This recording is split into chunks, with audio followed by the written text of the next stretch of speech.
Ադրբեջանի արտգործնախարար Ջեյհուն Բայրամովն ԱՄՆ միջազգային զարգացման ֆինանսական կորպորացիայի գործադիր տնօրեն Բեն Բլեքի հետ հանդիպմանը քննարկել է Բաքվի եւ Վաշինգտոնի միջև բազմակողմ գործակցության զարգացման հեռանկարները, ինչպես նաեւ էներգետիկայի, տրանսպորտի եւ տարանցման բարձր տեխնոլոգիաների եւ ներդրումների ոլորտներում փոխգործակցության հնարավորությունները։ Տարածաշրջանային տրանսպորտային նախագծերի համատեքստում կողմերը քննարկել են TRIP նախագծի իրականացումը, շեշտել 2025 թվականին կայացած Վաշինգտոնյան գագաթնաժողովի հատուկ պատմական նշանակությունն ամերիկա-ադրբեջանական հարաբերությունների զարգացման համար նոր ուղղություններով։ Ամերիկյան պատվիրակության հետ հանդիպել է նաև Ադրբեջանի էկոնոմիկայի նախարար Միքայել Ջաբարովը։ Կողմերն ուսումնասիրել են երկրների միջև ներդրումային նախագծերի իրականացման հնարավորությունները համաձայն ռազմավարական գործընկերության մասին խարտիայի։ Քննարկվել են տնտեսական երկխոսության շրջանակում հնարավոր նախաձեռնությունները, Ադրբեջանի ներդրումային առաջնահերթությունները եւ ԱՄՆ ֆինանսական հաստատությունների հետ համատեղ գործունեության հնարավորությունները։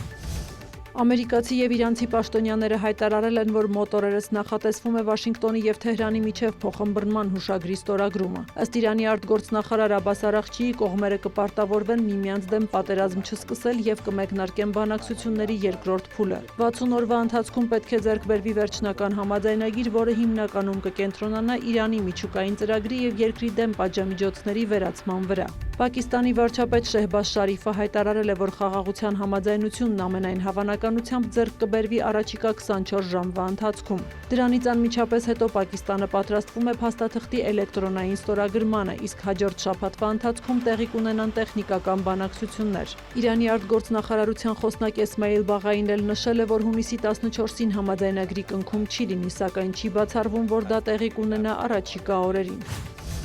Իսրայելի զինված ուժերը հարվածել են Լիբանանի հարավին, նախապես կոչ անելով տարհանել այդ հատվածում 20 շրջանի բնակիչներին։ Հարվածների հետևանքով 4 մարդ է զոհվել։ Ցահալը հայտնել է, որ թիրախավորում է Հզբոլահի օբյեկտները։ Իսրայելը եւ Լիբանանն ապրիլին հրադադար են հաստատել, չնայած Լիբանանի բանակը չի մասնակցել հակամարտությանը։ Ռազմական գործողությունները վարել է Հզբոլահ շարժումը, որը սակայն հրադադարի մասին պայմանավորվածությունների մասնակից չէ։ Երկու երկրների միջև ուղիղ բանակցությունների մի քանի փուլ է անցկացվել Վաշինգտոնում։ Նոր հանդիպումը նախատեսվում է հունիսի 22-ին։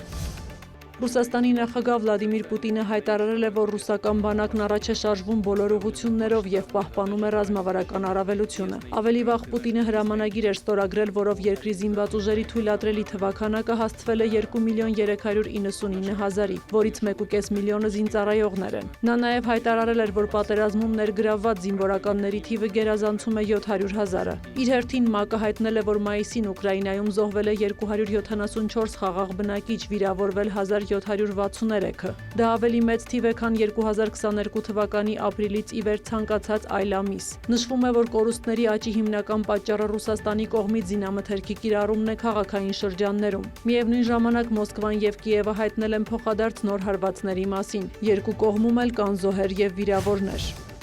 Եվրամիությունն Ուկրաինայի եւ Մոլդովայի հետ անդամակցության շուրջ բանակցություններ սկսելու համաձայնություն է տվել։ Միջկառավարական առաջին համաժողովը տեղի կունենա հունիսի 15-ին։ Ըստ Եվրախորհրդարանի նախագահ Ռոբերտա Մեցոլայի, Ուկրաինան եւ Մոլդովան պատկանում են Եվրոպային։ Եվրոպական խորհրդի նախագահ Անտոնիո Կոշտան եւ Եվրահանձնաժողովի նախագահ Ուրսուլա ֆոն դեր Լայենը համատեղ հայտարարության մեջ նշել են. Ուկրաինայի եւ Մոլդովայի հետ անդամակցության բանակցությունների մեկնարկը ցույց է տալիս, որ այդ երկրները նույնիսկ դժվարին պայմաններում ցուցաբերել են վճռականություն եւ աշխատել բարեփոխումների ուղղությամբ։ Ուկրաինայի եւ Մոլդովայի նախագահները ողջունել են բանակցությունների մեկնարկի մասին ԵՄ երկրների որոշումը։